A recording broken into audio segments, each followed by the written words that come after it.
பொழுது விடிஞ்சிருச்சு. கறி சாப்பிட்ணுன்னு ஆசையாக இருக்குது. ஆனால் சமைக்கிறதுக்கு ஒரே சோம்பேறித்தனமாக இருக்கே.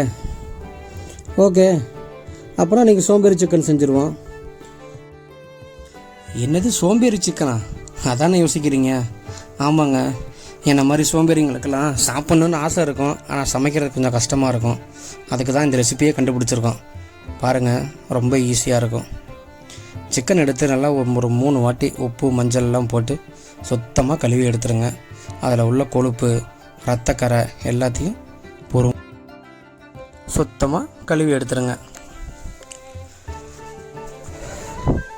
நம்ம மற்ற நாளில் செய்கிற மாதிரி நம்ம எண்ணெயை ஊற்றி பட்டை கிராம்பை போட்டு அப்புறம் இஞ்சி பூண்டை போட்டு அதை வணங்குற வரைக்கும் பொறுமையாக நின்று அடி பிடிக்காமல் கிண்டி விட்டு அப்படிலாம் எதுவுமே இல்லைங்க. ரொம்ப ஈஸி இந்த சோம்பேறி சிக்கன் செய்கிறது. அதுக்கு ஒன்று மட்டும்தான் முக்கியம். நீங்கள் சோம்பேறியாக இருக்கணும். நீங்கள் சோம்பேறியாக இருந்தீங்கன்னா இந்த ரெசிபி ரொம்ப ஈஸி. ஓகே, எப்பவும் போல் வெங்காயம், தக்காளி, இஞ்சி பூண்டு பேஸ்ட்டு, மல்லி, புதினா, பட்டை, கிராம்பு, ஏலக்காய், எலுமிச்சம்பழம் சாறு, உப்பு, தேவையான மசாலா, அப்புறம் கொஞ்சம் கடலை எண்ணெய், இது எல்லாத்தையும் எடுத்து நம்ம கழுவி வச்சுருக்கிற கறியை அதோட எல்லாத்தையும் சேர்த்துட வேண்டியது தான். 1 by 1 நம்ம இப்போ எல்லாத்தையும் இதில் சேர்த்துருவோம். சரிங்களா? பச்சையாகவே கொட்டுங்க, எதையும் வணக்க தேவையில்லை. முதல்ல வெங்காயம், பின்னாடியே தக்காளி, அது கூட நம்ம அரிஞ்சு வச்சுருக்கிற கொஞ்சம் மல்லித்தலை, புதினா தலை, இஞ்சி பூண்டு பேஸ்ட்டு, அப்புறம் பாருங்கள் மஞ்சத்தூள், கரம் மசாலா, கொஞ்சம் மிளகுத்தூள், பட்டை, கிராம்பு, ஏலக்காய், மல்லித்தூள், மிளகாய்த்தூள் தேவையான அளவுக்கு, கொஞ்சம் எலுமிச்சம்பழ சாரப்பு இதோட பிழிஞ்சுக்குங்க.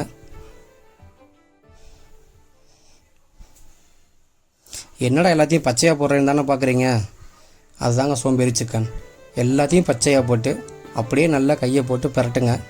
பிரட்டிட்டு கடைசியாக தேவையான அளவுக்கு உப்பு, கொஞ்சம் எண்ணெய்,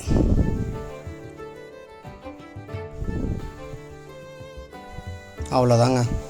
அப்படியே ஒரு மூடியை போட்டு அடுப்பை பற்ற வச்சு, அடுப்பை ஹை ஃப்ளேமும் இல்லாமல் லோவாகவும் இல்லாமல் மீடியம் ஃப்ளேமில் ஒரு 7லேருந்து 8 நிமிஷம் மூடி வச்சுருங்க. பார்த்தீங்களா, நான் ஒரு சொட்டு கூட தண்ணி ஊற்றலை இந்த குழம்புக்கு. இந்த கறி, வெங்காயம், தக்காளி இதில் இருக்கிற தண்ணி தான் இந்த கறியை வெந்து போயிடும்.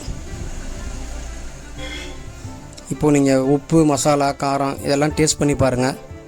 உங்களுக்கு தேவைன்னா நீங்கள் தேங்காய் அரைச்சி ஊற்றிக்கலாம். நான் இன்றைக்கி தேங்காய் அரைச்சி ஊற்றலை. ஒரு 2-3 டைம் இடையில கிண்டி விடுங்க, இல்லைன்னா அடி பிடிச்சிரும். அப்பப்போ தண்ணி இருக்குதான்னு பார்த்துங்க. ஒரு வேளை உங்களுக்கு தண்ணி தேவைப்பட்டுச்சுன்னா ஒரு 1/2 கிளாஸ் தண்ணி சேர்த்துக்குங்க. இப்போது கிட்டத்தட்ட கறி வெந்துருச்சு.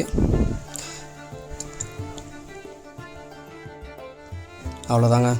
கொஞ்சமாக மல்லித்தலையை தூவி ஒரு 15 நிமிஷம் நல்லா கப்புன்னு மூடி வச்சுருங்க. அந்த புழுக்கத்திலேயே மிச்சம் மீதி இருக்கிற கறியெல்லாம் பஞ்சு மாதிரி வெந்து போயிடும்.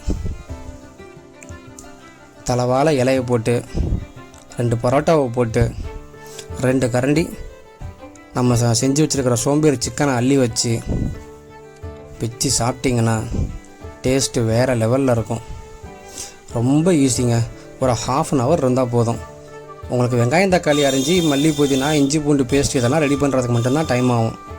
மற்றபடி இந்த சோம்பேறி சிக்கன் செய்கிறது ரொம்ப ஈஸி. சாப்பிட்டு பார்த்துட்டு டேஸ்ட் எப்படி இருக்குன்னு சொல்லுங்கள். இந்த வீடியோவை உங்களுக்கு பிடிச்சிருந்தா மறக்காமல் ஒரு லைக் பண்ணிவிட்டு நம்ம சேனலை சப்ஸ்கிரைப் பண்ணி வச்சுக்கோங்க. உங்கள் ஃப்ரெண்ட்ஸுக்கும் இந்த வீடியோவை ஷேர் பண்ணுங்கள். திரும்பவும் அடுத்த வீடியோவில் சந்திக்கலாம். பாய்.